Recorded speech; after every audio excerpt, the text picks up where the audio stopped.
A Casa Elefante contém conteúdo adulto. Se você ainda não foi confrontado com a realidade do mercado de trabalho, não ouça esse episódio.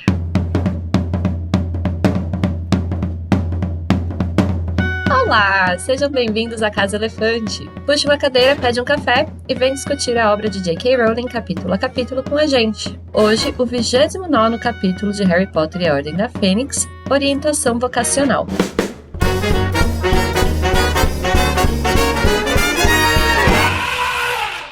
Nossos episódios sempre levam em consideração os acontecimentos de todas as obras do mundo bruxo já publicadas. Então, se você não sabe por que o Hagrid está saindo da floresta mancando, também não ouça esse episódio. Eu sou Tamires Garcia e eu me levantei para cumprimentar aqui os meus amigos, mas eu sou tão baixa que isso não fez diferença, gente. Mas eu te vejo, amiga. Estou aqui com Larissa Andreoli também, que vos fala e que se juntou a nós parecendo saída de um vendaval. Tá, eu tô me recuperando. Eu preciso aprender que eu não posso voar, mas eu insisto, eu quero ajudar as pessoas, eu vou substituir pessoas do time de quadribol, mas agora tá tudo bem, eu vou parar. Parece magia, não voe antes do podcast. Estou aqui também com Igor Moreto, que me parece estar incomodado com alguma coisa. Posso lhe oferecer uma pastilha para tosse, Igor? Uma pastilha. Uma pastilha. Não, tá tudo bem. Será que a Ambridge tem a voz rouca ou ela faz assim, de afetada, mas a voz dela é rouca? Será que a Ambridge é fumante? É, seria legal ela ter uma voz de Regina rouca afetada, sabe? Nossa, a Ambridge fuma o LM de cereja, que tem o filtro rosa. LA. Isso, LA. Bom, estamos aqui reunidos e hoje vamos falar sobre figuras paternas, jovens empreendedores e, claro, orientação vocacional. Igor, se os ouvintes quiserem entrar em contato com a gente, como que eles fazem? É muito fácil, Tami. É só eles entrarem em contato através do Twitter, Facebook, Instagram ou TikTok, mandando comentários pra gente. Ou através dos nossos grupos. Tem o Telegram, que você põe #feedback e a gente coloca na listinha Prometendo a Colher. E o Discord, onde tem vários canais, tanto para jogar RPG, como para ouvir o episódio da semana, como para ficar conversando sobre nada. Todos os links para essas coisas estão na descrição do episódio. E eu gostaria de lembrar, para quem não tá sabendo, talvez, que daqui 2 semanas vai ter o Metendo a Colher, onde a gente vai fazer um sorteio da edição ilustrada do Pedra Filosofal do Mina Lima e mais um print do filho, né? Nosso host ilustrador, Lacração. É só você apoiar a gente no PicPay, das formas como o Code fala aí no spotzinho, com R$5 ou mais, e aí você já vai estar automaticamente participando do sorteio. Então, vamos agora oficialmente para o nosso duelo de resumos, que vai ser ótimo, porque você... Ótimo porque você não vai. Porque eu não vou precisar fazer, exato. Eu acho errado a Tami estar no elenco do episódio e não fazer resumo. Eu acho que, sabe, dias de luta, dias de glória. É assim, a gente tem os dias de glória e tem que chegar em algum momento. Tem um pensador que fala isso, né? Nesse duelo, então, os participantes vão tentar resumir em 30 segundos ou menos o capítulo dessa semana. E o vencedor ganha o direito de trazer um tema para iniciar a discussão do episódio. Então vamos ver quem que vai começar. Larissa, você quer par ou ímpar? Eu quero ímpar. Deu 5. Então, Larissa, ímpar, ganhou. Você quer começar ou você quer que o Igor comece, Larissa? Eu vou deixar o Igor começar, né? Uma questão de educação. Ai, obrigado. Amei. Disponha. Então tá, então o Igor começa. Você está preparado, Igor? Vamos ver. É uma excelente reação. O duelo de resumos é tipo assim, a parte do episódio que todo mundo mais ama e odeia, né? Não, a gente faz pelos ouvintes, é por vocês, meninas. É verdade. A gente tá aqui para servi-los. Mas maravilha! Então, Igor, você vai tentar fazer um resumo de 30 segundos do capítulo Orientação Vocacional em 3, 2, 1, já. O Harry tá muito mexido com a memória do Snape que ele viu no capítulo anterior. Mas Hogwarts tá passando pelo momento das crianças decidirem o que vão fazer da vida. Então o Harry vai fazer o negócio lá com a McGonagall e a Umbridge fica fazendo chacota, falando que ele jamais vai ser Auror E rola uma briga, muito lacração, amo, entre as duas, né? E aí, no final, o Harry vai na lareira da Amber falar com o Sirius e com o Lupin pra tentar saber qual a realidade por trás do Tiago Potter. Ai. Foi longe, amigo. Chegou na realidade do caso de família. É verdade. Um caso de família que é quase linha direta. Eu acho engraçado, porque eu sempre penso assim, como que eu vou começar o resumo, daí eu vou chegando no meio e eu já não sei mais o que fazer. Eu compreendo. Eu acho que todos nós. Mas ok, então vamos ver se a Larissa vai conseguir superar este resumo. Então, Larissa, você vai tentar fazer um resumo de 30 segundos do capítulo Orientação Vocacional em 3, 2, 1, já.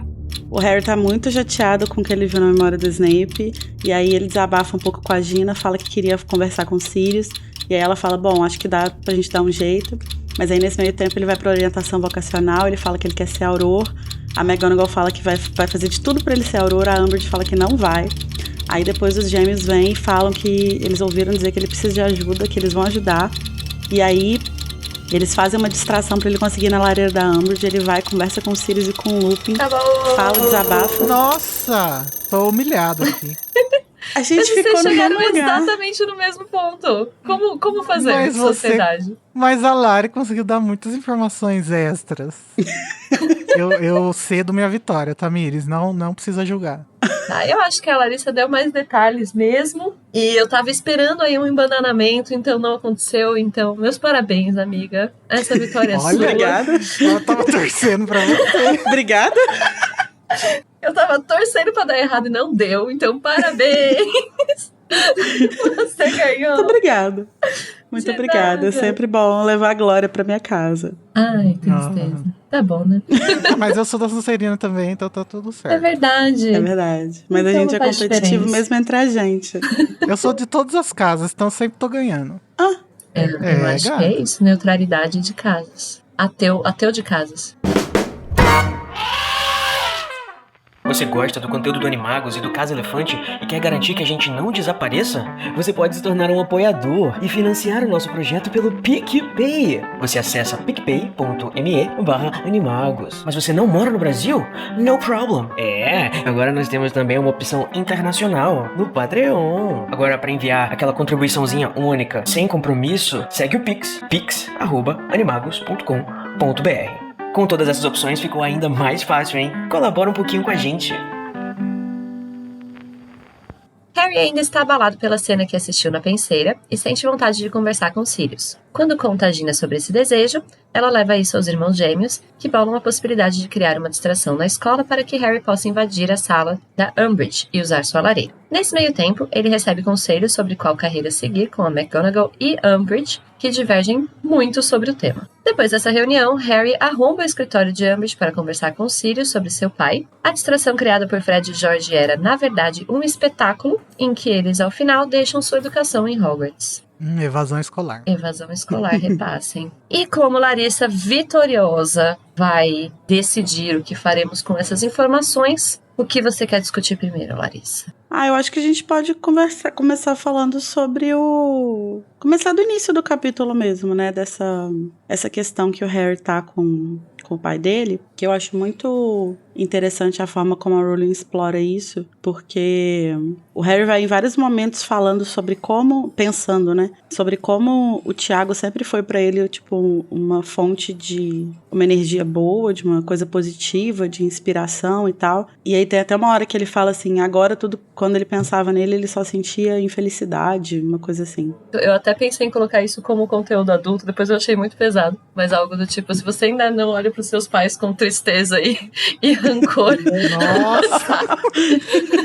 É pesado.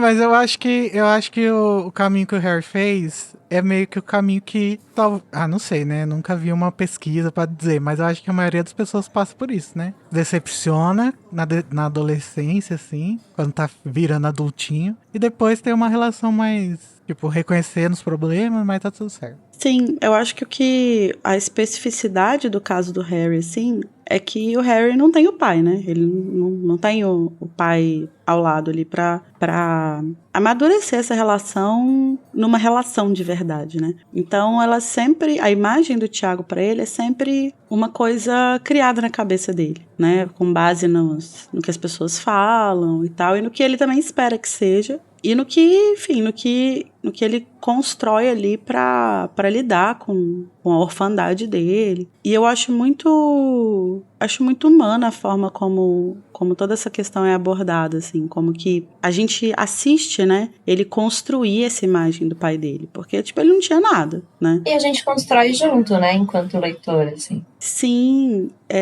o Harry, ele tem meio que uma folha em branco, né, dos pais. E a gente vê isso sendo construído, principalmente no terceiro livro. E aquela cena, né, que a gente sempre comenta que é tão bonita dele encontrando o patrono, né, e achando que é o pai, e entendendo que não é o pai, mas ao mesmo tempo é o pai porque o pai estava dentro dele. É muito triste, tipo, ver como que isso é destruído de uma forma tão...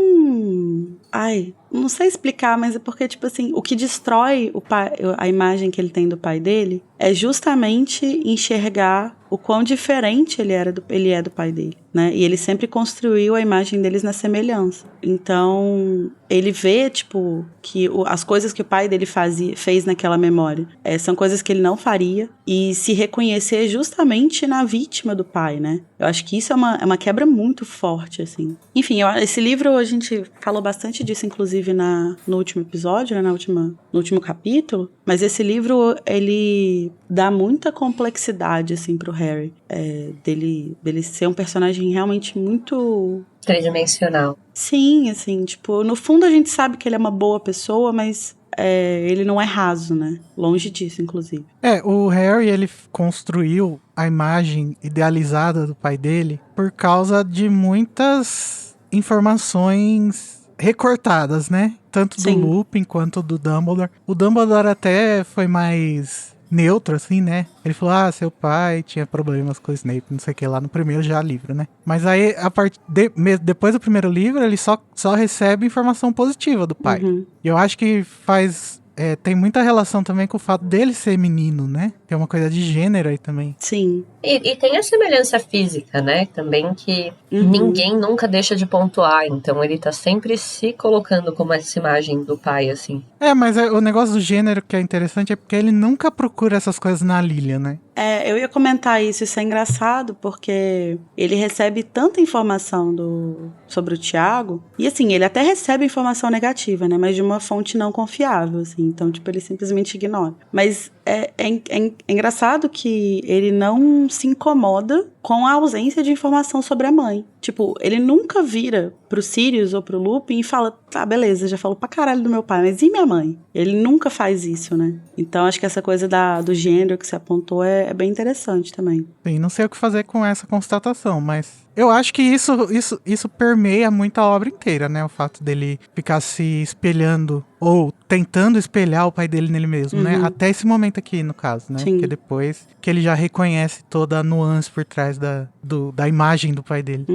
Eu acho muito importante esse arco. Muito. Sim, É uma demais. coisa que as pessoas têm muita dificuldade e podem chegar até a nunca conseguir lidar, né, com isso. De você gostar de uma pessoa que, sei lá, foi antiética ou imoral em certo momento. E que não só foi antiética e imoral em certo momento, e tipo, sei lá, no caso do Thiago, né, que até acho que é o próprio Sirius que fala, tipo, ele amadureceu e tal. Mas que, às vezes, você vai se ver numa posição em que você ainda gosta e se preocupa com uma pessoa que ainda é moral e antiética, sabe? Pois é que o que eu tava pensando na hora que eu falei é justamente nessa dificuldade que o pessoal parece ter com ter pais bolsominion, sabe? De ter parentes que votaram no Bolsonaro. Eu tava pensando no geral, na contradição que são os nossos pais, né? Assim, que sempre vai ter alguma contradição e lidar com essa contradição é sempre uma dificuldade. Então, mesmo que a gente vá para um extremo de falar pais bolsonaristas, mas não precisa ser necessariamente assim. É só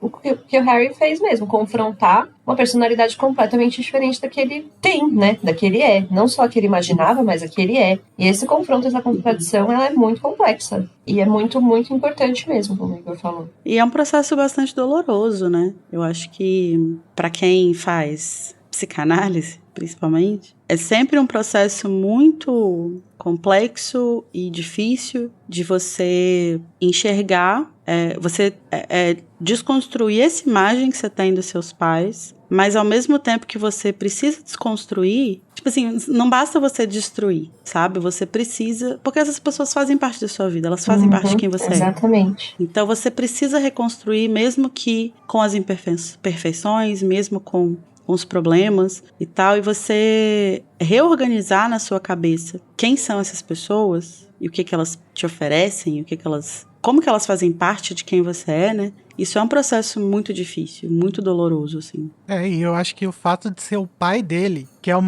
é o que faz ser tão compreensível pra gente, né? Uhum. Porque é uma pessoa que ele não pode simplesmente falar, não quero mais saber dessa pessoa. Porque é o pai dele, ué. Sim. Não tem como... Que nem as pessoas falam, né, sobre...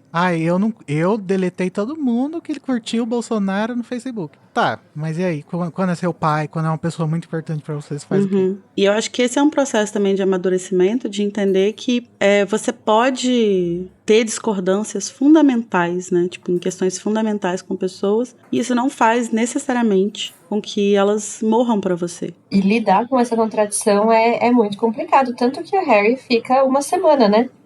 Essa cena que a gente vê depois de uma semana que aconteceu, e ele fica remoendo isso, e Sim. sempre pensativo, é um negócio que afeta ele bastante. Mas é importante, eu acho assim, dando um conselho pra quem ouve e talvez tenha esse tipo de impulso, né? De tipo falar, não quero mais saber dessa pessoa. Eu acho que é importante a gente tentar passar por cima dessas coisas, mesmo que elas incomodem muito, porque aí a chance da gente conseguir fazer com que a outra pessoa nos enxergue também aumenta, né? Porque não adianta a gente ficar tratando as pessoas de cima pra baixo e esperar que elas respondam de baixo pra cima, né? E a vida, ela não é resolvida assim, né? Você não resolve. E aí uma coisa tipo assim, deletei meu primo do Facebook. Beleza, foda-se, é seu primo, sabe? Mas assim, a gente não resolve os problemas da nossa vida dessa forma. E não tem como você apagar laços de carinho e afeto familiar. Não tem como você apagar essas coisas assim, de um dia pro outro. E não sei se isso realmente faz bem, sabe? Acho que... É lógico que existem casos e casos, né? Mas, de modo geral, assim, eu acho que é um pouco imaturo, talvez, sabe? Tentar simplesmente tirar essas pessoas da sua vida ao invés de tentar resolver essa situação, né? Mas eu acho que tem outra coisa também que permeia todo esse arco, que é justamente a paternidade, né, em Harry Potter, que ela é muito discutida, assim, entre linhas, né? Uhum. Ela não é um tópico muito explícito. Como a maternidade né? Mas ela tá aí muito, né? Tipo, todos os pais têm um problema de moral, assim. Todas as imagens paternas do Harry, até o Snape, hein? tem problemas morais. Oi? Gata. Foi promovida a pai agora? Nossa, muitas coisas nessa frase. A única pessoa que é um pai que não tem um problema de moralidade assim, eu acho que é o Sr. Weasley, né? Ele tem um pouco. Toda aquela discussão... Não sei, eu acho que dá pra discutir algumas coisas de, tipo... De como ele lida com o próprio trabalho dele, assim, sabe? Tipo, ele tá lá prendendo gente que enfeitiça objeto trouxa e ele tem um barracão na casa dele onde ele enfeitiça objeto trouxa. E, tipo assim, que imagem que ele tá passando pros filhos dele? Que mensagem ele tá passando pros filhos dele nisso? E não é necessariamente uma imagem ruim, mas, assim, eu acho que é uma parada que dá pra ser discutida.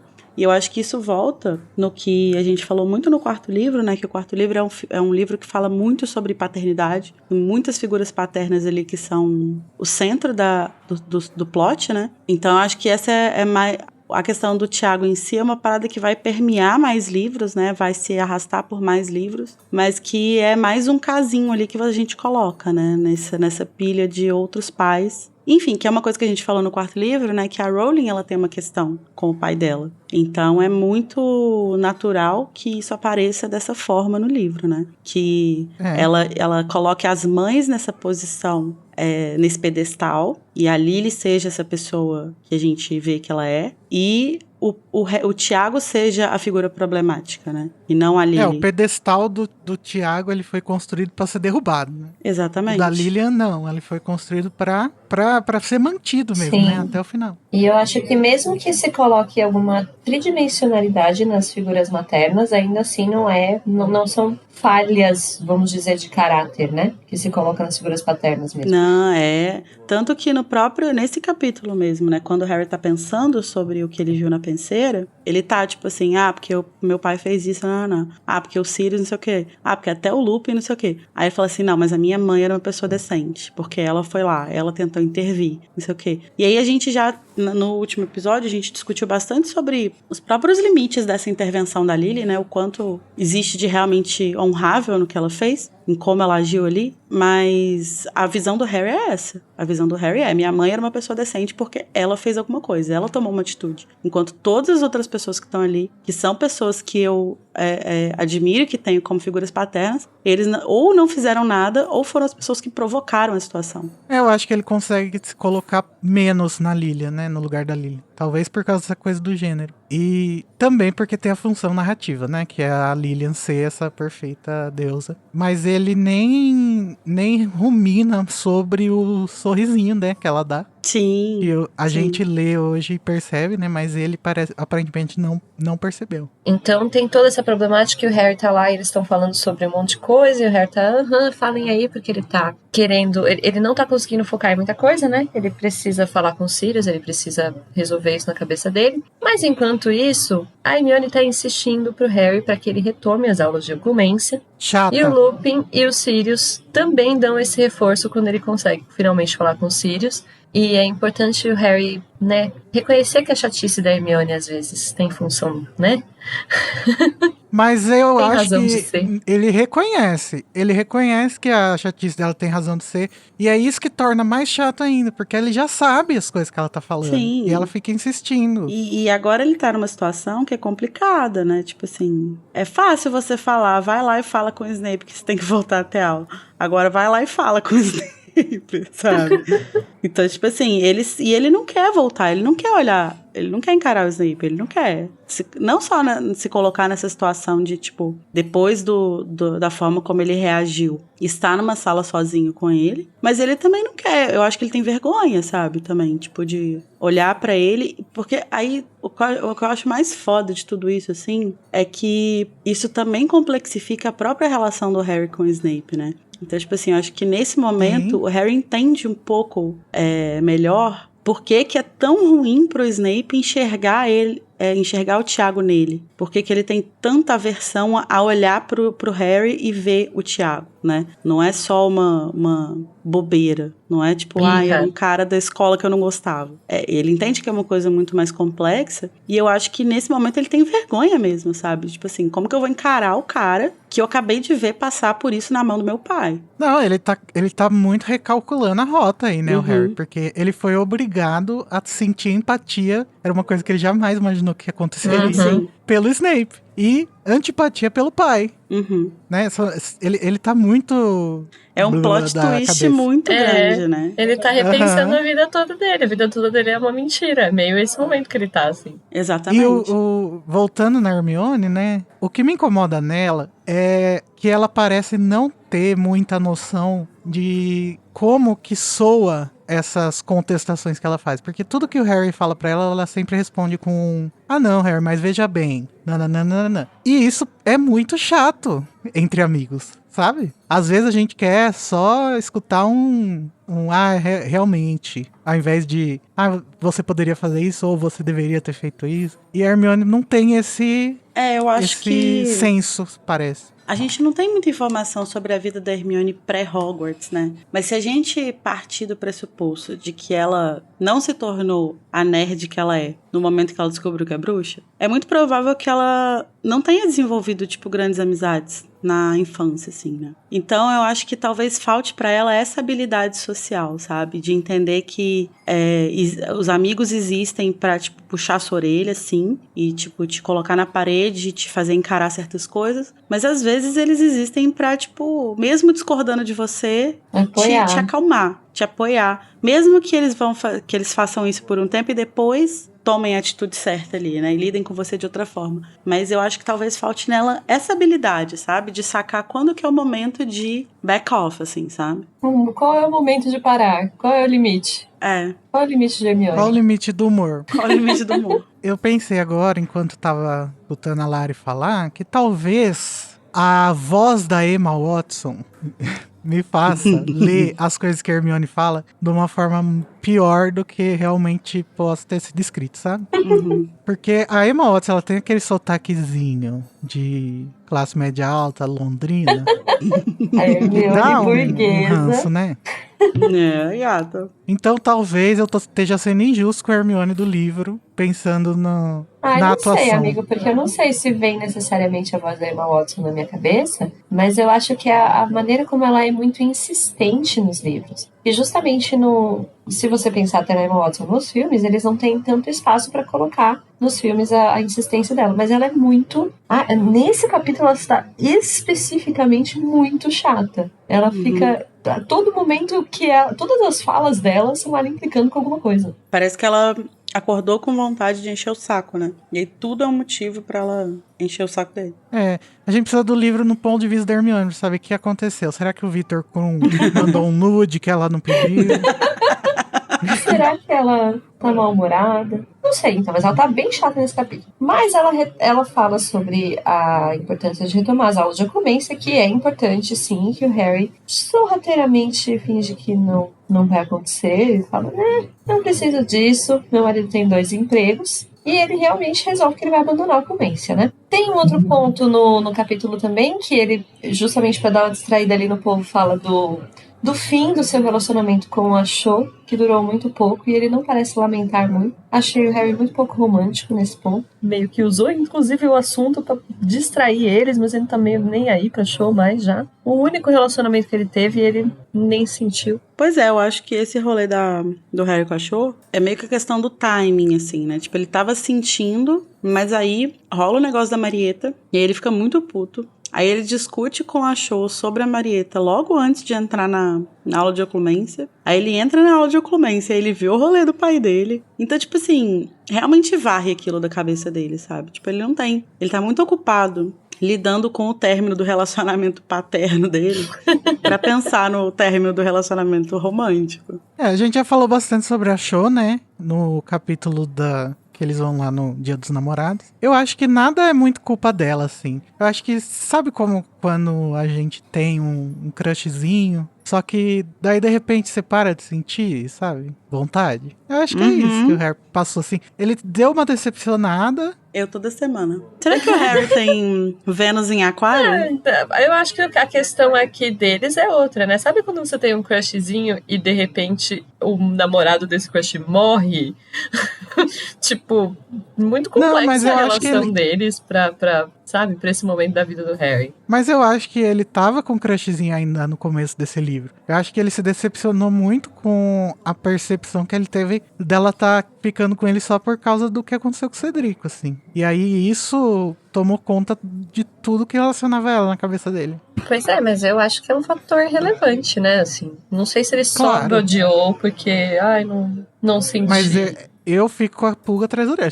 Será que se o Cedrico não tivesse morrido, a Cho teria se interessado pelo Harry? Eu acho que não. Eu acho que esse relacionamento fez parte do luto dela, sabe? Do processo dela. Sim. A gente falou bastante sobre isso nesse episódio, né, do Besouro Acossado. E isso a gente conversou bastante sobre isso também no último Metendo a Colher, né? Que é verdade. A gente recebeu alguns comentários de pessoas, né, relatando situações similares ou levemente parecidas, assim, em que eu acho que dá pra entender muito bem o lado da Cho, depois de toda essa discussão que a gente teve. Eu acho que, assim, apesar da insensibilidade do Harry, acho que dá pra entender também, porque, enfim, ele é adolescente, né? Mas não acho que existe um grande amor entre eles. Não acho que era nada realmente profundo, assim. Eu acho que foi realmente uma série de questões, assim, que levaram eles a se agarrar um ali no outro, mas, ao mesmo tempo, deu ruim. E foi na época errada, deu tudo errado.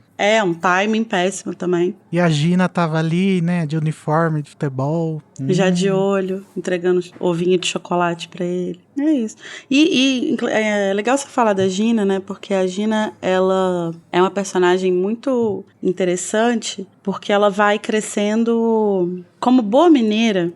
ela vai comendo pelas beiradas. A Gina é mineira? A Gina é mineira. Bom, esse é meu headcanon. Ela vai comendo pelas beiradas, então ela vai chegando aos pouquinhos.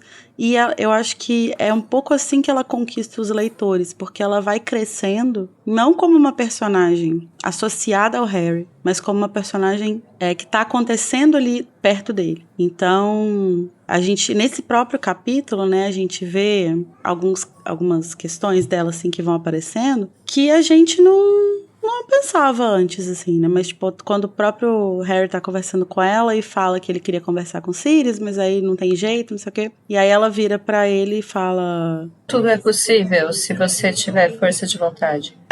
Tipo assim... Você meio que sabe que tudo dá pra você dar um jeito, assim. E isso pra mim é um crescimento de personagem dela, assim, sabe? Porque o Harry olha pra ela de um jeito meio surpreso, assim. Enfim, aí a gente vai ganhando mais informações sobre ela, mas que não são necessariamente relacionadas com qualquer interesse que o Harry tenha nela nesse momento, né? Ela tá sendo o que a Hermione tá faltando, sabe, ser pro Harry. E eu nunca tive muito interesse na Gina, assim. Nas minhas leituras antes da casa, eu mal prestava atenção nela. Mas agora eu tô achando muito interessante Machista. parar pra... eu sou. Mas a sociedade me faz assim. É um problema estrutural. Mas agora que eu tô prestando mais atenção, eu tô achando muito interessante, assim, a forma como a Rowling vai desenvolvendo ela muito devagarinho, nos negocinhos tão pequenos, assim. Eu acho que talvez essa relação que ela tem com os irmãos seja uma coisa que é muito mais fácil de se pegar, assim, se você for uma menina lendo. Então talvez por isso tantas meninas leitoras de Harry Potter gostem tanto da Gina, assim. É verdade, faz sentido. Sim, e ela é uma personagem que esse desenvolvimento sutil é muito bonito, assim. Ela é uma pessoa muito bacana. E aí a gente vai vendo muito aos pouquinhos aparecer ela como uma pessoa muito legal, assim. Isso eu acho muito legal também de ver. E isso tá me ajudando a ver que ela é um match muito bom pro Harry. Antes eu não entendia muito bem esse casal. Agora eu tô entendendo. É isso. Tipo mesmo. Mas, gente, aproveitando que a gente falou da Hermione, né? Tem um momento aí no capítulo que é meio a Rilia. Porque a Hermione fala na versão brasileira uma fala socialista, comunista, digamos assim, falando que ela não gosta de banco. Daí eu falei, ihu! E é engraçado que a gente... Engraçado que a gente tava no episódio passado discutindo o tópico, né? Hermione defenderia a vidraça de banco? Sim. E aí descobrimos que não. Não, ela não gosta de Hermione banco. está, no Brasil, não. Sabe, revolucionária, está radicalizada contra bancos. Exato. Não, então, porque na versão original, ela fala que ela não gosta de trabalho de banco, né? I don't like banking. Então ficou menos revolucionário. Obrigado, Lia. Arrasou, Lia é socialista. É Lia, isso. eu acho que ela tava querendo introduzir ali uma faísca pra classe trabalhadora. Não, gente, a Lia, ela tava com muita preguiça, né, na tradução desse capítulo. Eu acho que foi tipo o último que ela traduziu do dia. Ela tava, puta Ao que... mesmo já tempo deu, tipo, que ela 11 da estava noite. com muita preguiça, ela também nos deu o termo faia altaneira. Onde que tem isso? E você pensa, Jeová, o que seria isso? Bem Jeová. em frente, Harry viu a faia altaneira embaixo da qual seu pai um dia atormentara Snape. A árvore, né, de faia. Que no original é Towering Beech Tree. Lia ela gastou muito do vocabulário dela aqui e o resto aí ela deu uma desencanada mesmo. Foi. Acabou a energia dela. Esgotou os vocábulos para esse capítulo. Mas, quando então Harry reflete sobre tudo isso e tenta se encontrar no mundo, de repente ele fala assim, eita, eu tenho uma orientação vocacional aí com a McGonagall, que ele chegou a ver, agendou e ele esqueceu, quase nem foi, se o Rony não lembrasse ele. Mas ele chega lá e tá lá não só a McGonagall, como a digníssima inquisidora Ai. fascistinha. Desgraçada. Vagabunda. Mas, gente, a Amber recebe tudo que ela merece nesse capítulo. Essa é a Sim. maioral, a mais icônica lacração da McGonagall nessa série inteira. Eu amo. Sim. Algum meme aqui da Isabela Boscov falando que amou. Pode ser o da Isabela Boscov, ou a gente pode dar uma heterificada nesse podcast e usar o meme do Casimiro, por que não? Verdade. Esse episódio, essa lacração da McGonagall, é elite. Tô falando elite. Ai, gente, eu amo demais. Eu acho que se ela não fosse tão grande, a gente podia até refazer a cena aqui. Mas é muito grande, gente. É uma lacração que não acaba nunca. Mas é porque é verdade. lacração atrás de lacração, assim. Ela vai só chaplay. E é muito bom. E aí a Você Umbridge acha ainda que acabou, levanta vai e ela mais? continua baixinha. Eu acho essa cena tão cômica. Qual o melhor momento pra vocês, gente, dessa troca entre mulheres fortes? Melhor momento. Vamos Nossa. encontrar, assim, Eu acho que é o momento em que a Umbridge insiste que o Harry não é um bom aluno de defesa contra as artes das trevas. E ela fala, Sim. desculpe, não fiz claro o suficiente. Ele é ótimo quando tem professores competentes avaliando. Sim. Perfeito. E ela Brau. nem responde, ela só volta pra pranchetinha. Ela fica puta. Ela nem se defende, tipo, é isso. Ela é muito filha da puta, né? Ela fala que a McGonagall tá dando falsa esperança pro Sim. Harry. Ai, desgraçado. E tudo isso acontece porque o Harry resolve contar que ele quer ser Auror, né? Que, tipo, a Quer intenção manter dele o capitalismo, né? é ser policial. Quer ser polícia, esse menino. Não aprendeu nada. Não aprendeu porra nada. nenhuma. Ele quer contribuir com o fascismo. Mas tudo bem, vamos suspender A Umbridge aqui, tá pensando né? assim, você quer ser fascista? Não Eu pode. sou fascista. Você não tem capacidade para fascismo. Você acha que você pertence a essa instituição, querido? Tens o que precisa para esmagar minha rata? Não, não tenho. Não, mas o melhor é que as coisas que a Umbridge vai falando pra justificar, justamente ela soa muito como uma tiazinha do Zap, que recebeu muitas teorias conspiratórias. Todos os Muito. argumentos que ela vai dando, ela vai assim, não, porque vocês querem tomar o lugar de Cornélio. Ela é claramente uma tia do Zap. Ai, deixa eu achar esse pedaço, que é engraçada a fala dela. A McGonagall fala, pode ser que quando o Harry se formar, já seja outro ministro da magia. Daí a Umbridge, é? Com certeza! É o que você quer, não é, Minerva? Você quer que o Cornélio Fudge seja substituído pelo Dumbledore. Você E pensa continua, que ó, chegará continua. aonde eu estou? Subsecretária sênior do ministro? Ai, E ela, lacrou. você está delirando. A McGonagall fez quase Não, você está louca, querida. Não, é exatamente esse o tom, né? Você tá Exatamente. delirando. Eu amo. Mas uma coisa Esse é que o eu segundo acho... melhor momento. Mas uma coisa que eu acho muito legal nessa orientação vocacional é que a gente entende um pouco melhor sobre o que significa ser Auror, né? Qual que é o processo. Inclusive, vou aproveitar esse momento e fazer um disclaimer. Gente, nós não estamos falando que os policiais são fascistas, tá? Sim, é bom. Nem todo policial. É uma Eu acho que instituição. Mas eu queria só pontuar a última coisa aqui. Daí, pra mim, o meu highlight dessa fight, desse fight de bumbum, é justamente a McGonagall se comprometendo com o futuro do Harry na força do ódio, assim. Harry, Sim. eu vou te ajudar a virar Auror, nem que seja a última coisa que eu faça na minha vida. Tipo, ela assume um compromisso muito maternal com ele nesse momento. Ele fica muito emocionado e eu acho que ela só, na verdade, queria matar a Umbridge, por isso que ela fala isso. Aham. E é muito fofo que depois, né, quando ele invade a sala da Umbridge, ele pensa, nossa, se a McGonagall me pegar aqui agora, ela acabou porque de isso brigar com a significa Umbridge. muito pra ele. Ela devia estar, na verdade, só tipo, não, eu vou matar essa mulher. Mas eu acho muito interessante a gente ver como que é o processo, né, de formação de um Auror, que até então a gente não tinha muita informação, né? E é legal ter noção de como que é qualquer formação, né? De qualquer... Sim. Até tem várias carreiras que são mencionadas, né, no capítulo, quando eles estão olhando os panfletinhos lá. Tem umas que parecem muito interessantes, né? Tem umas coisas que parecem legais, assim, que queria ter mais informação. E até o Rony tá olhando pra, tipo, trabalhar no St. Mungus, né? E ele fala, nossa, mas precisa de muita coisa. E é, tipo, lógico, né? Lógico que você precisa de 1000 qualificações, porque, tipo, você vai ser médico. Você vai cuidar das pessoas que estão, tipo, morrendo. Você vai estar lá com um cara que tem um visgo do diabo que mandaram pra ele, sabe? Com certeza aquela enfermeira lá... Reprovou em herbologia. Coitada, ela tava imperiosada, né? Mas eu acho interessante pensar nesses requerimentos, né, pra ser Aurora, assim. Então, eu vou falar um pouco sobre as disciplinas que ele precisa, né, e por que essas disciplinas são necessárias. E aí tem um momento muito bom também que, tipo, a McGonagall vai listando, aí ela fala, defesa contra as trevas, obviamente, transfiguração, recomendaria, não sei o quê, e poções, aí ela olha pro Harry e fala, sim, poções. Tipo assim, gata. E na versão brasileira não tem isso. A Lia tirou, né? E que faz todo sentido, né? Tipo, você vai estar, tipo, combatendo bruxos das trevas, você precisa saber sobre veneno, antídoto, essas paradas, né? Que é o que ela fala. E aí ela fala também que, além disso, depois que você termina Hogwarts, você ainda precisa passar por um treinamento de 3 anos, né? Em que eles vão fazer avaliações de aptidão e de caráter. Que é a escolinha fascista.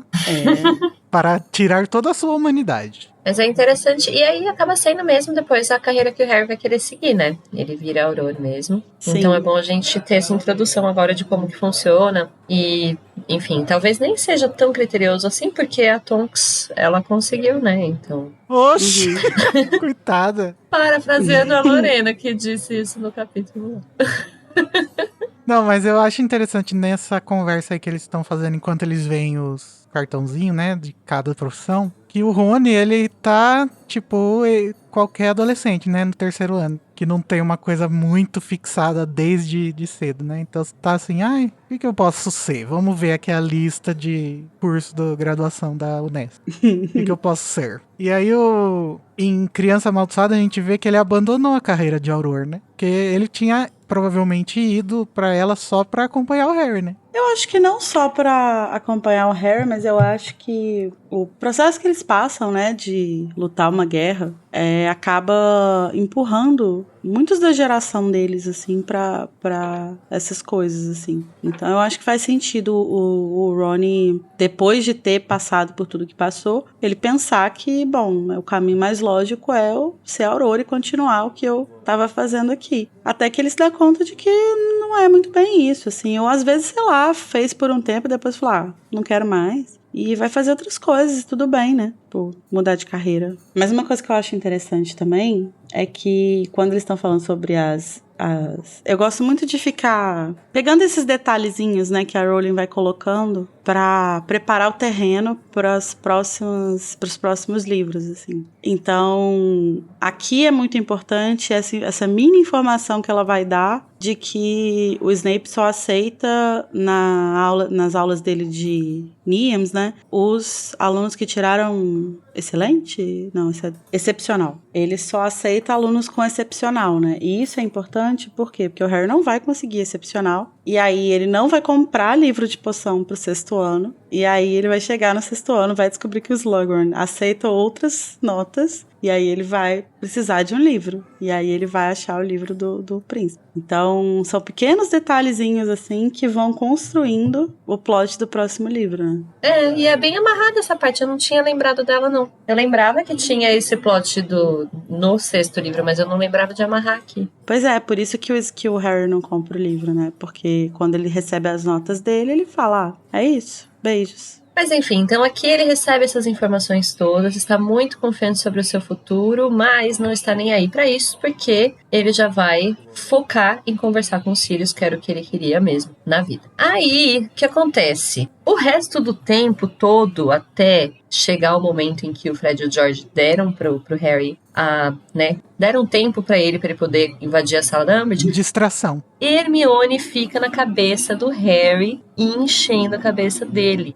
Do jeito que é narrado, assim, eu fico imaginando como se ela ficasse andando atrás dele, fazendo tic, tic, tic, tic, tic, tic no ouvido, sabe? E, meu Deus, que vontade de bater na Hermione. Esses momentos, a Hermione é tipo o diabinho e... Quer dizer, o contrário, né? A Hermione é o anjinho e o Rony é o diabinho. E o diabinho só faz, tipo, mano, deixa ele em paz. Deixa ele, cara. Hello. Ou seja, um anjo desse, não é mesmo? Quem precisa de diabos? Mas eu já falei muito da Hermione, deixa ela, coitada. E ainda vou falar depois. Ela tá tentando não... Ela tá tentando proteger o Harry, né? Por mais chato que seja. É isso que ela tá tentando fazer. É, mas ela tava melhorando, né? Pelo menos com os gêmeos, ela percebeu que às vezes não precisa seguir tantas regras toda hora, né? Mas Pois aqui é. ela voltou pra esse... Cada dia que passa eu shippo mais. Ai, meu Eu Deus. acho muito, não só pra shippar, né, mas eu acho muito interessante. Eu nunca tinha olhado pra relação da Hermione com os gêmeos dessa forma, assim. Como que é uma relação, tipo, muito genuína, assim, sabe? Como que eles vão obrigando ela a admirar eles, assim, pelo que eles fazem, né? Mesmo que eles tenham habilidades e ambições muito diferentes, ela vai se vendo obrigada a, tipo, sabe, tirar o chapéu pra eles, assim. E aí tem até uma cena muito engraçada, né, que quando os gêmeos vão falar com o Harry que eles vão oferecer essa distração pra ele poder conversar com o Sirius, acho que é o Fred que vira e fala assim, vocês devem ter reparado que a gente tava muito quieto, mas a gente não ia atrapalhar o feriado, né, que os nossos colegas estavam revisando pros exames, não sei o quê. E aí a Hermione, e aí fala assim que ela olha com muita consideração, tipo assim, admirada com a consideração que eles tiveram. Ela falou, nossa... Tipo, obrigada. Mas, amiga, shippa a Hermione com a Gina, então. Porque a Gina e os gêmeos são parecidos. Mas eu gosto da ideia do... Não acho que eles estejam tão parecidos, assim. Você quer um trisal? Aqueles pornô de gêmeos? Problemático. A gente tem uma fanfic bem famosa disso aí. Ixi. Não sei, assim, porque eu acho que a Gina, ela absorve muita coisa massa dos gêmeos, mas eu acho que falta nela uma energia caótica, sabe? Que eles têm, assim. E eu não vejo a Gina, por exemplo, abandonando a escola pra fazer isso, assim. Eu acho que essa coisa do caos que os gêmeos trazem, assim, é muito interessante, assim. Acho que sei lá, não sei, não é uma coisa que eu enxergo muito na Gina, apesar de gostar muito dela e achar que... Eu acho que a Gina é uma pessoa que ela consegue equilibrar muito tudo que ela absorve dos irmãos, assim. Então, eu acho que ela tem a inteligência de alguns, ela tem a lealdade de outros, ela tem o humor de outros, ela tem... Enfim, acho que ela vai meio que absorvendo tudo, assim, sabe? E acho que justamente por isso, acho que tem um pouquinho, sei lá, de Percy nela. Então, ela jamais pegaria vassoura e sairia voando de Hogwarts. Acabei de pesquisar aqui no AO3. Existem 282 fics. Hermione, Fred e George. Tem uma muito famosa que quem me apresentou, inclusive, foi uma ouvinte da Casa Elefante, a Vitória. Caminhos Vermelhos. Tem uma que chama O que acontece na Grifinória fica na Grifinória.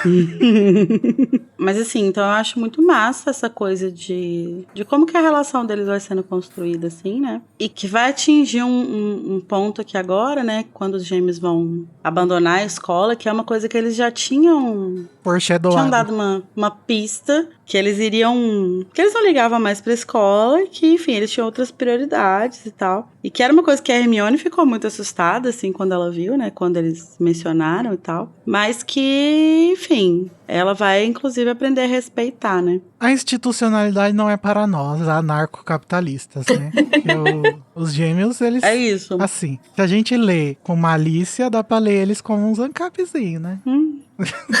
Infelizmente. Não, é que eles têm essa parte da narrativa especificamente, eu acho que reflete muito esse pensamento que depois foi se desenvolvendo ainda mais, né? Do empreendedorismo, vamos sair da escola, que escola não ensina você a viver, e o que vale na vida é empreender. Exatamente. Mas que ao mesmo tempo, eu acho que é uma coisa que... Sei lá, eu acho que é uma discussão que é válida de se ter. Também de fato, sabe? Tipo, existem diferentes tipos de inteligência, diferentes tipos de talento, que nem sempre vão estar ligados a uma educação formal. Então, tipo, sabe? Acho que se for o caso de uma pessoa seguir carreiras que não tem a ver com... que não necessitem de um diploma, de uma formação... Um mundo acadêmico, tradicional, né? De uma forma geral, assim.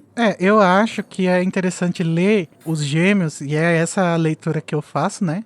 Ler os gêmeos como meio anti-tradição, né? Antissistema mesmo, eu acho. Que eles estão se recusando a participar do jogo liberal. Do jogo.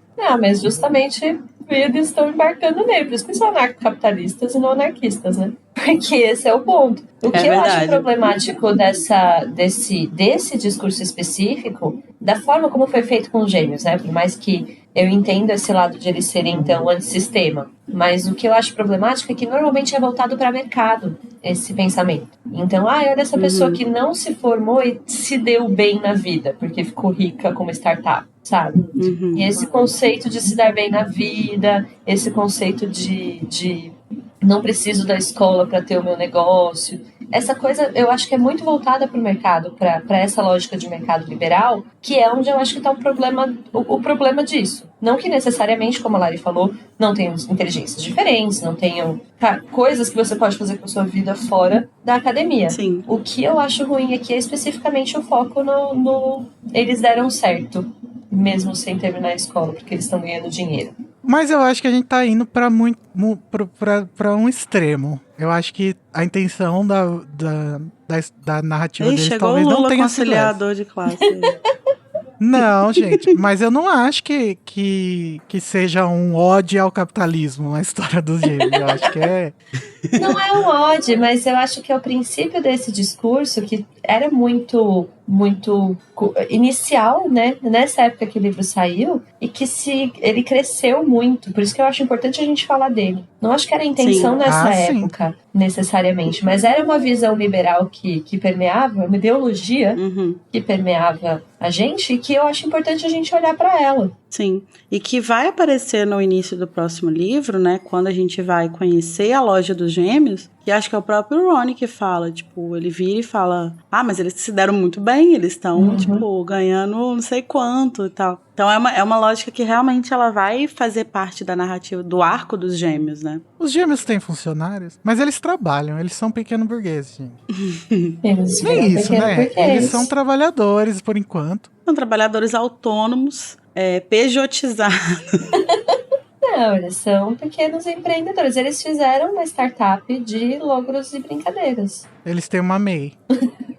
É isso. Mamei. Eu amo muito essa combinação. Mas eu acho que é uma coisa interessante de a gente falar, porque às vezes as pessoas que não conhecem muito bem essa divisão aí da burguesia e do proletariado, né? Que uma pessoa assim, que ela tem um negócio, tipo a véia da padaria da esquina, ela é da classe trabalhadora, né? Os gêmeos, eles continuam sendo da classe trabalhadora. O burguês, que é a classe que governa, que é a classe dominante. É o cara que fica na casa dele só recebendo o lucro, sabe? Ele não trabalha nada. O dono dos meios que as pessoas usam pra trabalhar. Sim, a véia da padaria da esquina, ela só vai ser burguesa quando ela tiver outras 10 padarias, uma franquia, e ela tiver 327 milhões de funcionários trabalhando para ela, e de repente ela compra um helicóptero com essas padarias, e de repentemente ela é uma burguesa. Por enquanto ela não é, não. Mas esse é o ponto que eu acho que a gente amarra aqui, assim, né? Que então os gêmeos, eles ainda entram nessa classe de pequeno burguês. Mas, de toda forma, é importante quando a gente está lendo esse tipo de história, olhar com crítica para isso. Porque, não, mas os gêmeos são legais pra caralho. E não é legal a saída triunfal deles. Uhul! Contra o sistema, contra tudo. Mas olha a ideologia que tá por trás, para ver se a gente não tá sendo cooptado por ela de alguma forma. Porque a história toda é muito bonita, mas tá reforçando um discurso que é um discurso mercadológico, no fim das contas. Mas, enfim. Mandem aí, galera. O que vocês acham? Não digo que essa é a intenção, é só, eu acho sempre bom a gente pontuar, a gente tá atento. Mas os gêmeos, eles fazem isso tudo, né? Eles vão fazer toda essa distração pra fazer uma saída triunfal, né? Eles são, além de tudo, ainda são espetaculosos. Querem aplauso, eles querem likes. Querem biscoitos. Eles querem retweets, eles querem biscoito, é isso. Ai, gente. Não, tô zoando. Mas eles querem fazer, eles não querem só, tipo, sair da escola. Eles não querem só humilhar a Umbridge. Eles querem realmente fazer daquilo ali um evento, né? E o show certo. De encerramento. É isso, e tá certo, da turnê. Estadia deles. E tá certíssimo. Até porque eles precisavam divulgar a loja, então aquilo foi uma ação de marketing. Gata. A Times Square tá diferente. Mas é engraçado porque, tipo, eles vão pegar as vassouras, né? Usando um simples Accio, né? Então, tipo, por que eles não fizeram isso antes, né? Pois é, né? Mas eles iam fazer o que com a vassoura? Não, só pra infernizar a Amber, só pra tirar as vassouras de lá, porque ela usava aquilo ali como um grande troféu do que ela fez com o Harry e com os Weasley, né? Então, seria massa, tipo assim, eles só tirarem a vassoura, esconderem, ninguém acha, mas, tipo, ela fica lá com os buracos na porta. Ah, mas uma coisa que também é estranha é que justamente muito fácil de só um feitiço lá que eu consegui trazer as vassouras. Tipo, a Umbridge não teve a decência de botar algum feitiço de escudo, alguma coisa assim. Ela só realmente botou umas correntes lá e falou, é sobre isso. Bem boa. Mas isso diz muito sobre como ela enxerga os alunos, né? Também. Sim. E também, talvez, ela tenha pedido pro Filch, né? Guardar, prender as vassouras, então... É verdade. Mas achei bacana a ação de marketing que eles fizeram. Achei que foi eficaz. Foi, gente. E é muito gostoso de ler a Amber se fodendo. Muito obrigado, muito. Gêmeos. Não tem como terminar de ler esse capítulo sem um sorriso no rosto. É impossível. Só se você morar na Coreia do Norte. Nem o Kim Jong-un consegue não rir com esse capítulo. Não tem como, porque esse capítulo, tipo, ele é muito satisfatório. Esse final é muito... Essa cena final dessa saída, né, triunfal deles é muito satisfatória. E é uma imagem muito massa, né? Tipo, a Umbridge ali se fudendo... A Umbridge ali se fudendo e, tipo, sendo humilhada publicamente na frente das pessoas que ela... sobre quem ela quer ter autoridade por dois alunos, sabe? Tipo, dos estudantes que ela, tipo, acha que não tem poder nenhum, assim. E logo depois dela ser escorraçada pela nossa mamacita Minerva McGonagall. É verdade. Então, 2 vezes, uma delícia. Foi um péssimo dia para ser Umbridge, né? Foi um péssimo dia. Se ela fizesse terapia, que é uma coisa que eu tenho certeza que ela não faz, mas se ela fizesse, ela ia sentar e falar, nossa, hoje muita coisa pra falar. O dia de hoje eu preciso levar pra terapia, preciso levar pra análise. Mas é isso, a gente tira o chapeuzinho de sino junto com o Pirraça no final dessa cena, que ela é ótima. E o Pirraça tá ótimo. Eu acho que o Pirraça existir se justifica pra essa cena. Pra esse momento do livro, na verdade, que no próximo capítulo vai ser muito legal também. Esse é um grande momento da construção do personagem Pirraça. E depois daqui vai meio que desaparecer, né? Porque a gente sabia que ele respeitava só o Barão Sangrento, né? Mas agora a gente descobriu que ele respeita também os Gêmeos. Ele respeita o caos, né? Acho que a verdade é essa, assim. O compromisso dele é com o caos. Mas ele respeita o Barão Sangrento porque ele tem medo dele, né? Isso. Agora os Gêmeos ele respeita realmente por respeitar, né? Uhum. Ele é o Curupira deles, né? O Saci. Os bichos do folclore brasileiro é tudo filho da puta, né? Sim. Tá certo, tem que ser acho mesmo. Ótimo. Mas então, aí aqui a gente encerra o capítulo, mas antes de encerrar o capítulo, eu queria voltar um pouco pra conversa que o Harry tem com os Sirius na lareira, né? Daí ele consegue, então, antes disso... Importante. Invadir lá a sala da Umbridge, consegue falar com os Sirius. Eu queria reclamar que a J.K. Rowling falhou. Falha e falhará. Não. J.K. Rowling falha e falhará em todas as narrativas em que encostar os seus tentáculos. Não, que horror. Olha o Twitter aí, gente, eu falei.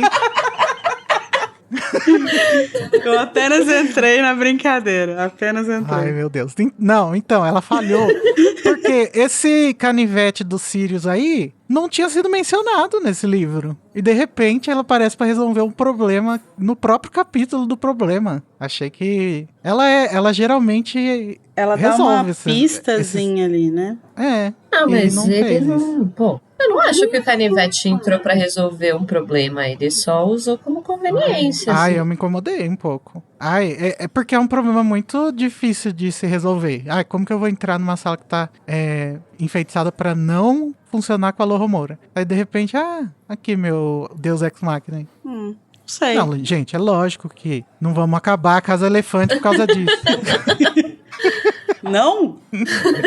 Não, é um incômodo válido. Eu tô só pensando porque eu nem tinha reparado nisso, assim. É como se fosse um não problema mesmo entrar na sala da Umbridge, né? Exato, então. É porque vai virar um problema só no final. Por enquanto, o que ele precisava era realmente falar com os Sirius. Depois aí ele vai ser pego. Enfim. Fica aí. O que vocês acham, ouvintes? Vocês estão incomodados? Conta pra gente. Quando a gente fizer a entrevista com ela, a gente pergunta o que aconteceu. Escreveu na última hora, o editor O editor cortou. tirou. Mas enfim, quando então o Harry conversa com o Sirius, primeiro que ele vai já começar a fazer perguntas sobre o James e tal, mas o Lupin menciona rapidamente que o Sirius está procurando um monstro, então foreshadow, Sim. o monstro está desaparecido novamente. Que tanto ele ficou indo fazer, né, na casa da Narcisa? Acho que ele ficava lá fazendo comida pra elas.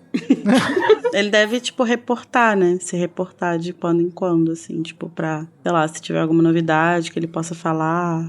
Que ele não deve, tipo, se comunicar com eles por lareira ou coisa assim. Ele deve realmente ir lá pra contar o que tá acontecendo, né? Mas ele não conta do Snape, então? Não conta o quê Como do Snape? assim? Que o Snape tá trabalhando lá do lado da Ordem. Ué, mas o Voldemort sabe disso. Mas tipo, a Narcisa sabe? Todo mundo sabe Todo que o mundo Snape sabe? é Todo espião. mundo sabe que o Snape é agente duplo. Só que todo mundo então acha que ele esquece. trabalha pro lado deles. Ninguém sabe de fato pra quem que Entendi. ele trabalha. Mas a questão é que o monstro também é proibido de falar muita coisa. Então eles têm que meio que tirar as informações dele de alguma forma, né? Eu acho que ele realmente tem que ir lá pra falar. O que vai dar a entender que ele fala sobre... que ele consegue reportar de fato pros Malfoy é sobre a relação do Harry com o Sirius, né? Que aí ele Sim, vai entendendo... vai ser a arma que o Voldemort vai usar, né? É o Coringa. Mas enfim, aí o Harry chega lá, chama, né? O Lupin tá lá. Ele vai, então, finalmente tentar entender, né? O que foi aquilo que ele viu. Perdão, Larissa, mas eu gostaria agora que eu já bati de passar uma mãozinha na cabeça. Eu gosto muito da descrição do Harry botando a cabeça no Podflu. Eu sempre gosto muito da descrição da magia, assim, nos livros. Eu lembro que quando eu li A Câmara Secreta, eu fiquei muito impactado pela cena do Harry entrando no livro lá. E aí depois, quando surgiu o Podflu também, tem aquela descrição também aquele canal era ótimo, né? Era, saudades. E tem também aquela descrição de puxar o umbigo, né, na aparatação. Todas essas descrições ficam muito na cabeça, não sei porquê. Mas lacrou o J.K. Desculpa, pode continuar. O Igor tá se sentindo mal que criticou a Rowling. Mas enfim, aí o Harry vai finalmente tentar entender, né, o que aconteceu e tal. E eles vai, tipo, vomitar tudo que ele tinha pra falar. E os dois ficam se olhando, né, o Lupin e o Sirius, assim. Tipo, gato. E basicamente a defesa que eles vão fazer é que o James, eu acostumei a falar Tiago agora, é que o Tiago tinha só 15 anos, né? Tipo, ele era um adolescente. Pois é, o que é uma péssima defesa, né? É uma péssima... Mas assim... Ai, não. Ó, Deus eu me vou livre, passar esse guarde pano, tá? de defender Tiago Potter. Não sou essa pessoa, vocês me conhecem. Mas eu não acho que seja uma defesa, de fato. Eu não acho que ter 15 anos é uma desculpa. Mas eu acho que é um atenuante, sabe? Tipo assim, não é um cara de 40 anos fazendo isso. Então assim, eu entendo... Sim, dá pra entender, né? Eu entendo os dois lados. Eu entendo o Sirius e o Lupin, adultos, acharem que isso é um atenuante. E eu entendo o Harry de 15 anos falar, pô, mas foda-se. Eu tenho 15 anos, eu não tô fazendo isso. Não, é que uma coisa que a gente tem que considerar é que o Harry, além de ser uma pessoa completamente diferente, como a gente tava falando, né? Completamente diferente do James, ele também foi uma pessoa que foi forçada a amadurecer muito cedo. Sim, então o Harry pode... com certeza. A gente acompanha a narrativa e tal, mas a gente vê ele como uma pessoa já bem madura pra idade e tal. E eu acho que até é um dos agravantes pro Harry olhar e falar, como assim meu pai era esse babaca com 15 anos? E às vezes tem pessoas que são, né? Bastante babacas. Olha, gente, vocês me perdoem pela militância, mas o Tiago era filho de burguês.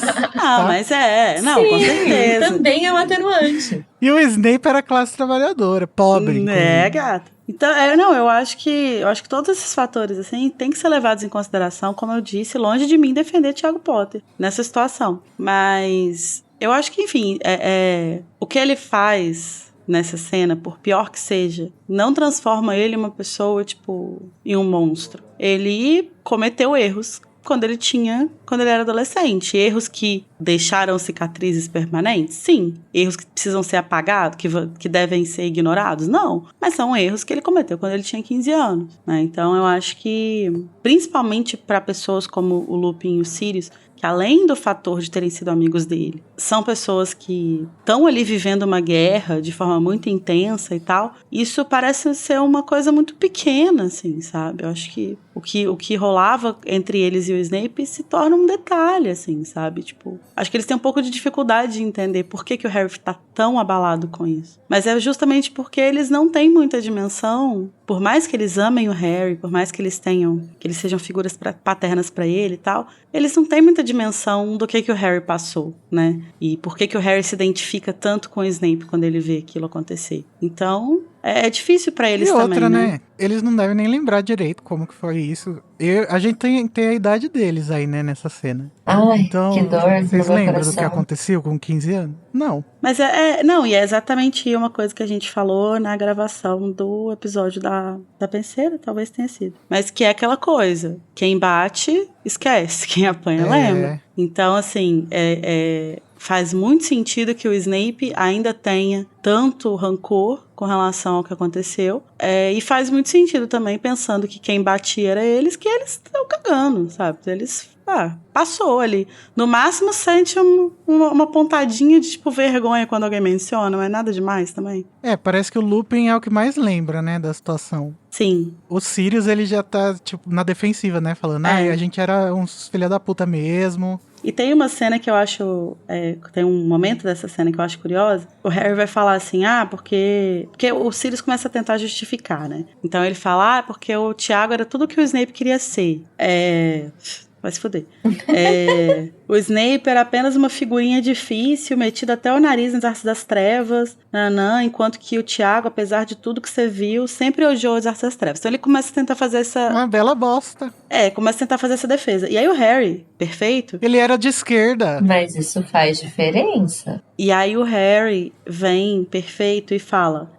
tipo assim, beleza, tudo que você falou pode ser verdade. Mas ele atacou o Snape sem a menor razão, só porque você disse que estava entediado. Então, o Harry capta isso. O Harry capta que, foda-se, o que o Snape era. O que motivou o ataque foi que o Sirius estava entediado. E o Tiago fala lá na coisa que o problema dele era que o Snape existia. Então, todas essas coisas, toda essa defesa que o Sirius constrói, por mais que ele esteja falando coisas que podem ser reais, não fazem sentido pro Harry porque não importa. O que o Sirius está tentando fazer é meio que refazer a imagem do pai dele pro Harry, sabe? Exatamente. Assim, tenta não julgar o seu pai por este momento, por essa atitude, porque ele era mais do que isso. Não que essa atitude seja justificável. Esse é o meu ponto. O Sirius está tentando... Não, mas é real. Ele tá tentando falar, mas calma, seu pai não era só isso, não era só esse dia, não era só esse babaca de 15 anos. Sim, o Sirius não ia virar e falar assim, é verdade, ele era um bostão mesmo.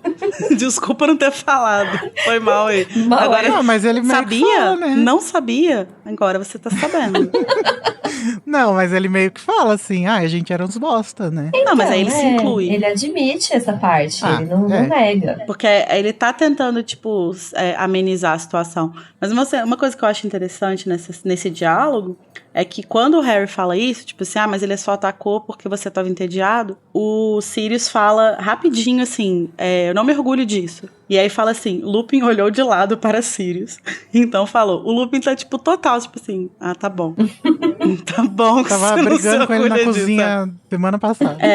Então, tipo assim, eu acho que o Lupin, ele tá numa posição muito complicada, né, que a gente até conversou no último episódio, que ele tá nessa coisa meio entre a cruz e a espada, porque eu acho que naquele episódio em específico da Penseira, né, ele não se posiciona, porque eu acho que ele tem um pouco de medo do que o Snape pode falar, considerando que o Snape já sabe que ele é um lobisomem, mas ao mesmo tempo ele tem medo de se colocar contra os amigos dele, e os amigos dele se voltarem contra ele, e tipo, perder aquela coisa ali que é tão importante pra ele, né, mas eu acho que de fato ele é a pessoa que, por mais que ele não agisse, ele era a pessoa que via mais claramente tudo que estava acontecendo. Compreendia, né, o problema. Sim, e talvez até hoje ele carregue um pouco dessa culpa, assim, sabe? Acho que com certeza. Acho que até por isso que no terceiro livro, né, a forma como ele lida com o Snape, como ele parece demonstrar um respeito, assim, tipo, ele tenta tratar o Snape como um professor qualquer, né,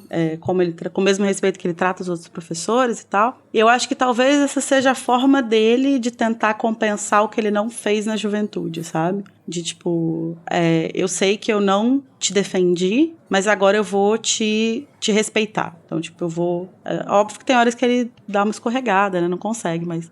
eu acho que, de modo geral, ele tenta deferir ao Snape esse respeito que ele merece como figura de autoridade, né? Também, que é como um igual ali no corpo docente de Hogwarts. E também por tudo que o Snape faz depois, né? Na Ordem, como espião e tal, todo o trabalho que ele tá fazendo. E eu acho que isso veio muito, assim, de um certo remorso que ele tem, sabe? De nunca ter, de fato, se posicionado. E eu acho que isso é importante porque, tipo assim, nesse próprio diálogo, né? A gente sempre tem a imagem... O que acontece? A gente sempre tem a imagem, por causa de uma coisa que o Sirius fala aqui, que o Lupin se posicionava pelo menos um pouco. Porque o Sirius fala assim, às vezes você fazia a gente se sentir envergonhado, isso já era alguma coisa. Então dá a entender que de vez em quando ele dava uma segurada. Mas logo antes o próprio Lupin fala, algum dia eu disse a vocês para não atormentarem o Snape? Então ele tá assumindo que ele nunca fez nada. Então no máximo que ele fazia era depois do que acontecia, falar tipo assim, velho, não precisava daquilo. Gente, mas olha, eu tô pensando aqui e eu não acho que seja uma defesa incabível dizer que ele tinha 15 anos. Eu acho que faz sentido, sim. As pessoas mudam, gente. Eu acho que com 20 anos eu era uma pessoa totalmente diferente da que eu era com 15. E eu provavelmente olhava pra coisas que eu tinha feito com 15 anos que eu diria que a minha pessoa de 20 anos jamais faria. Então não acho que é uma defesa tão descabida, não. Não, é que eu acho que é problemático você jogar na conta do ele era imaturo. Um comportamento que é um comportamento nocivo, né? É tipo, é só... mas eu não acho... É porque se usa até agora, assim, tipo, não, mas é só um rapaz de 40 anos. Sabe, os ouvintes estão presenciando um momento inédito de Igor saindo em defesa de um maroto e Tami gata, fazendo o ataque de... Eu tô maravilhada. Eu tô no céu. É sobre. Mas é porque eu acho que realmente não justifica, sabe? Eu acho que eu gosto dos personagens dos marotos porque eu acho muito legal o desenvolvimento deles. Mas justamente não dá pra você negar que o que eles eram nessa fase não era legal, né? Amiga, não, sim, mas eu tô falando que isso não abona o Thiago e não faz o que ele fez não ser problemático. Mas isso explica, ajuda a explicar a imaturidade, o fato dele ter 15 anos, o fato dele ter sido outra pessoa depois. Então, ajuda a explicar e a fazer o Harry superar. Que é o que eu falei, que eu acho que é o que o Sirius tenta fazer. É assim, não julgue o seu pai por isso, porque ele amadureceu, ele mudou. Sim. Então é o que o Sirius tenta fazer. Não, vamos ver como uma pessoa completa, né? Então, mas aí eu acho que existe um problema. Tipo assim, eu não sei, eu não acho que dá pra você defender ou condenar a pessoa pela imaturidade, né? Mas eu acho que existem duas coisas que precisam ser consideradas nesse caso em específico. Que é o fato de que o que a gente vê na penseira não é qualquer coisa. É uma cena muito pesada, é muito violento. Então, tipo, não é qualquer bobeira, sabe? Tipo, não é não é chamar de ranhoso. É uma coisa muito pesada. Aquilo ali pode ser lido como, sei lá, tipo, assédio sexual, praticamente. Dependendo da legislação que você estiver levando em conta, assim. Então é uma parada muito pesada. E a segunda coisa é que, e isso é uma coisa que o próprio Harry vai falar no decorrer desse diálogo, é que ele vai falar assim, porque minha mãe, como é que minha mãe casou com ele? Ela odiava ele. E aí o Sirius fala, depois que o Thiago amadureceu um pouco e parou de azarar as pessoas por diversão, ali ele começou tipo, ficou mais de boas, assim. E aí o Harry pergunta, até o Snape? E aí ele fala, não. Ou seja, o amadurecimento que aconteceu aí do Thiago, que eu não duvido que tenha acontecido, até porque mais pro final da escola ele também vai ser jogado dentro de uma guerra, né, no meio de uma guerra. Então o amadurecimento precoce que o Harry passa muito jovem, o Thiago também vai passar ainda jovem, embora um pouco mais velho que o Harry, mas ele também vai passar por isso. Mas a relação dele com o Snape continua dessa forma. Então, tipo, ele fala que ele continuava azarando o Snape e perseguindo, né, o Snape, só que dessa vez, no 7º ano, depois que ele tava começou a sair com a Lily, ele fazia isso pelas costas dela, o que eu acho ainda mais bizarro. É que o que eu acho que eu queria dar a entender aí agora sim eu vou passar o pano, eu acho que o que ele dá a entender aí é que a rivalidade se manteve. Eles se mantiveram se odiando. E aí o James já não fazia por diversão bullying com o geral, mas assim, eles continuaram rivais e continuaram no fight, mesmo com a Lilian. Aí ela não precisava ficar sabendo porque a gente ainda se odeia e tal. Eu não entendi isso muito dessa forma, não. Eu achava que Mas é porque. mais reiterando que eles ainda se odiavam. Sim, não, beleza, eles ainda se odiavam. Só que eu tenho muito problema com essa ideia de rivalidade. Porque eu não acho que isso era uma rivalidade. Até porque não era igual, né? Tipo, era o Snape contra 3 ou 4. Mas eu tenho a impressão que o Snape revidava, assim. Não, revidava. Não tô falando que não revidava. Mas eu acho que é muito complicado colocar na conta de colocar esse conceito de rivalidade quando você tem uma desigualdade de forças. Sim. E não só de forças em número, né? De tipo, eram sempre os marotos contra o Snape, mas também no que a gente tava falando, que a gente fica falando de brincadeira e tal, mas que eu acho que é muito sério, que é a questão de que eles ainda são pessoas que ocupam lugares diferentes na sociedade bruxa. Mas galera, ouvintes, mandem aí suas laudas de defesa, de acusação, e no próximo Metendo a Colher a gente dá o veredito. A gente fala mais ou não sobre isso. Não, vocês podem aguardar também até o episódio, não sei que número do capítulo, A História do Príncipe, que lá a gente vai falar muito sobre isso. Vai falar muito sobre tudo isso. Sobre toda a história dele, né? Ai, deixa eu ver o número. Ansiosa.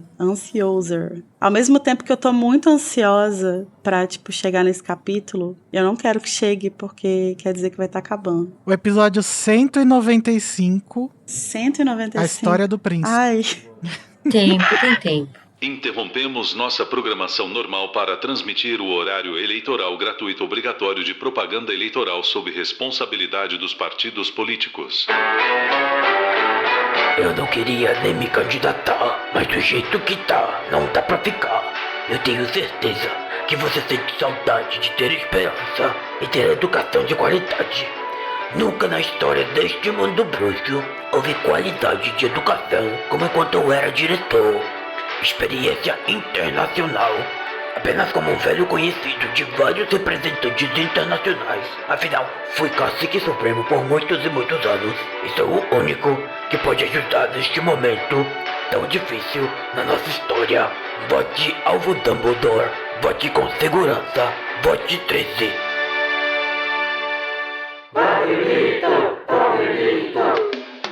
Eu sou o candidato com as ideias mais absurdas, mas que sempre acabam funcionando porque eu quero, porque sempre tem uns otários me seguindo, achando que vão ganhar alguma coisa com isso. O líder mais incompetente que muitos ainda seguem e temem. Independente de qualquer merda que eu faça, eu passo o ano todo sem fazer porcaria nenhuma e invisto nos mesmos erros. Eu prometo continuar tentando aparelhar as instituições e instaurar um regime onde só eu comandarei. Irei eliminar as minorias e fracos vitimistas, mas ainda não consegui. Quem sabe um dia o meu negócio é matar. Vote Voldemito.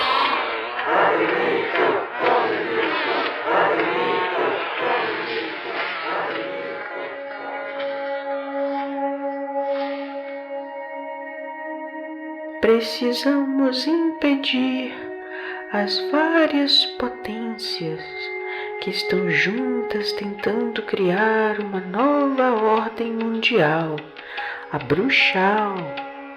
Esses maçons, que são gnomos, membros de seitas, que agem por baixo dos panos e se alimentam de ectoplasma que vaza dos umbigos das megeras virgens. Eu, Luna, não vou me candidatar, até porque as eleições são uma farsa que só os ingênuos acreditam nisso. Mas se você quer acreditar, acredite no que eu tenho a dizer. E para mais informações super embasadas como essas e a volta de você sabe quem, por exemplo, assine a revista do meu pai, o Pasquim. Obrigado pelo momento na propaganda eleitoral para divulgar a nossa publicação. Obrigado. Eu sou George Weasley. Eu sou Fred Weasley. Nós somos os Gênios Weasley. Nessa eleição, vote pela resistência estudantil. Pela baderna do bem. Vamos ajudar os jovens empreendedores a ir contra suas famílias e expectativas da sociedade. Pela diversão dos nossos jovens. Entretenimento e esporte para dar pro jovem uma perspectiva nova. Ser esperto não é só seguir as ordens ou conformar com o sistema. É ser ousado, arrojado, irreverente e muito rebelde. Vote pela rebeldia. Vote nos Gêmeos Weasley. O número é 104. É só lembrar do 1º de abril.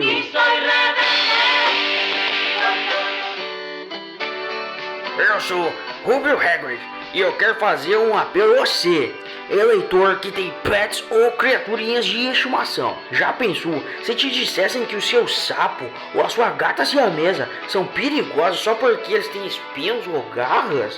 Vamos dar um basta nessa classificação de criaturas mágicas como perigosas. Toda criatura precisa de amor e de respeito, com peçonha, com presas, com garras ou ferrões. Lute comigo para abolir o uso da palavra perigoso ou monstruoso para criaturas e seres mágicos e reservar elas para quem realmente merece. O bicho ser humano, seja humano, vote com consciência. Rubio Hagrid. Mas é isso, gente. A gente encerra então a discussão do capítulo com o momento que a gente acha que é o momento mais horrível do capítulo, que é o nosso momento Avada Kedavra.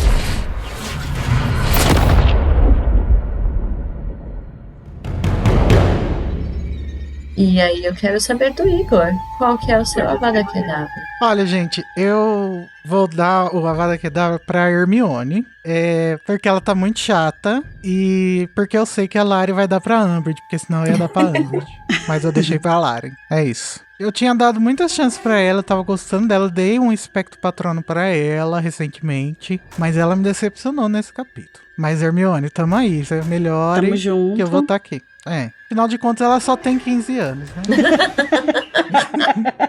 Fica aí a justificativa. E Larissa, qual que é o seu Avada? Essa não tem 15 anos. Essa não tem 15 anos, não tem desculpa. Meu Avada vai para a Umbridge, porque nesse capítulo, tudo bem que ela encontra, né, alguém que, tipo, vai bater de frente com ela ali, é maravilhoso. Mas nesse capítulo ela tá insuportável, com toda essa... O papo conspiratório. E toda essa determinação que ela tá de, tipo... Não, porque ela não quer só impedir que o Harry seja Auror. Ela quer humilhar ele. Então, tipo assim, ela poderia muito bem ficar ali no cantinho, deixar ele ouvir e pensar com os botões dela. Tipo assim, coitado. Mas não, ela quer humilhar ele. Ela quer que ele saiba que ele não vai ser Auror. E ela quer bater de frente com o McGonagall. Isso me irrita muito. Mas Mamacita, felizmente, dá conta, né, do recado. A real Mamacita, né? Não a real Mamacita.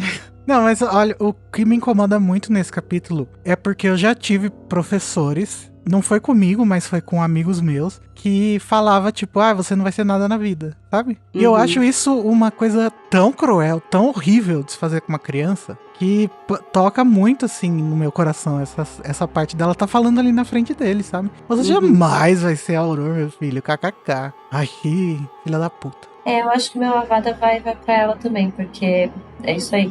Eu tava planejando dar pra Hermione, eu ia fazer um dos dois, porque são as duas coisas mais irritantes do capítulo, são a Hermione e a Umbridge. Mas eu acho que é mais grave, né, o que ela faz nessa cena, assim. É muito tudo junto, a parte conspiratória, a parte da arrogância, a parte do querer disputar poder, mais uma vez, assim. Não dá, essa mulher é muito difícil. Tudo errado. Odeio. Mas todos estão com os ódios liberados do coraçãozinho. Se mas estiverem tudo bem. leves e calmos, vocês já podem conjurar o seu Expecto Patronum. No caso, conjurar o patrono, mas aqui o nome do negócio é Expecto Patronum.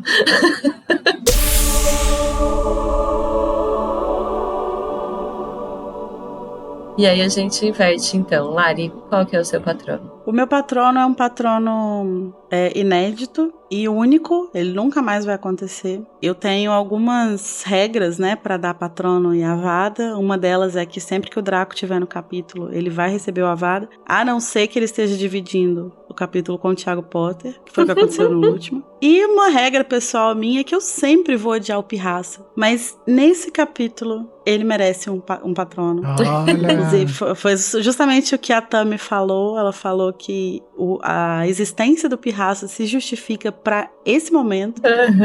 E, de fato, tipo assim, eu odeio o Pirraça, eu acho ele insuportável. Eu acho que ele é, tipo, a personagem que eu menos gosto da série toda. Mas esse momento dele é maravilhoso. E eu tava falando que, tipo, é impossível ler esse capítulo sem ficar com um sorriso no rosto no final. E é justamente por causa do Pirraça, assim, tipo, eu acho maravilhosa essa cena. Imaginar ele, tipo, fazendo uma reverência. Nossa, muito bom. Muito bom, eu também acho. Eu acho muito legal esse momento. Esse é o momento do Pirraça brilhar. O único. Se você tivesse que escolher, Lari, entre o Pirraça pra pior personagem da série inteira, entre o Pirraça e o cachorro da tia Guida, o estripador. Meu Deus. O pior é o Pirraça, obviamente. Que ele aparece mais. Não, o estripador é só um cachorro, gente. Você pode não gostar dele, mas ele é um cachorro. É Coitado. verdade. Só um pouquinho. Animaizinhos não merecem. Não merecem. E o Igor, qual que é o seu patrono? Gente, vou dar meu patrono, inédito talvez também. Eu não lembro se eu já dei, mas eu vou dar um patrono pros gêmeos. É, gata. Porque, apesar da lacração da Tami, não me afetou. Eu não fui cancelado.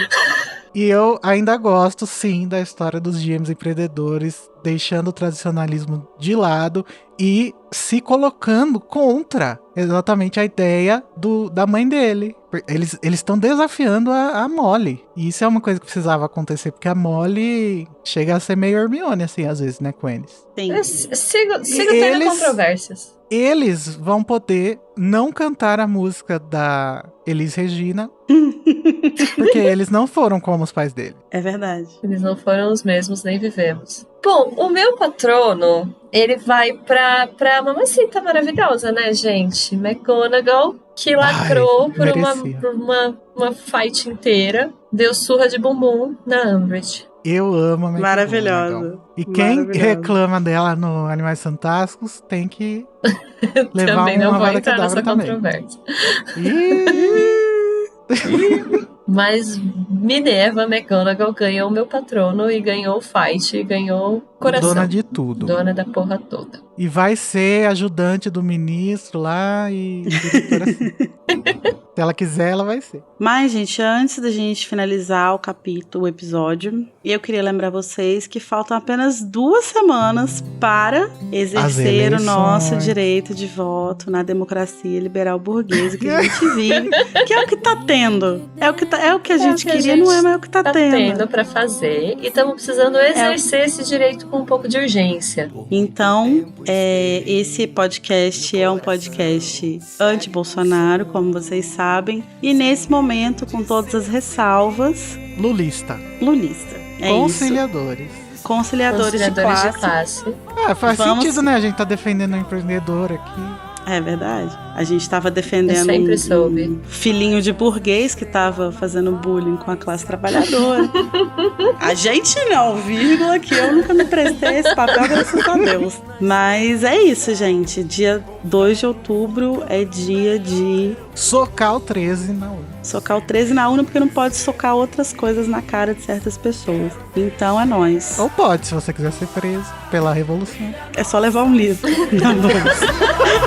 Renasce a esperança, Lula lá, o Brasil criança, na alegria de se abraçar. Mas Mas é isso, gente. Agora que já aliviamos as nossas consciências sobre os atos que fizemos no passado, escolhemos a nossa profissão e abandonamos os nossos estudos, podemos então agora ir para o próximo capítulo tão esperado por Larissa, o Gigante Grop. Vem aí, caralho! Vem aí. Vem chegou. muito aí, sociedade. É o fim da penitência e do calvário. Não percam esse Vai momento. ser gigante.